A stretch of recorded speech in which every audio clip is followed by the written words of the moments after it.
जय जगन्नाथ सांग मैंने आज आसन देखमा लंच में सब काଣା काଣା बनी यहाँ आज होचे गरम भात पखाल भात भी होचे तार संगे गरम भात भी होचे कारण जेन मान माछ खाबे तार यहाँ गरम भात होचे आटा आंबुल खटा होचे बेसर देकर खटा गोटे कराई यहाँ फुलकोबी आलू भजा प्याज सरसरा कर भजा होचे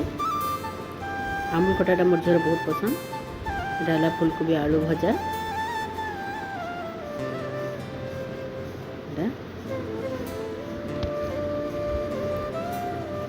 यहाँ हूँ बड़ चिंगुड़ी बेसर ही अधा जन यहाँ सब खाई सारे न तो यहाँ चिंगुड़ी बेसर यहाँ हूँ तार संगे जोड़ा माछ बेसर यहाँ फुलकोबी आलू तरकारी मसला देकर तरकारी गोटे कराई हरड़ डाली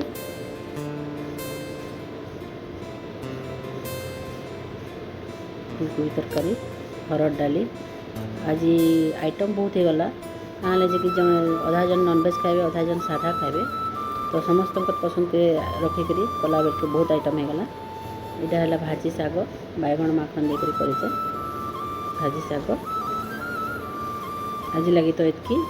वीडियोटा केनता लगला लाइक टे करबे थैंक यू।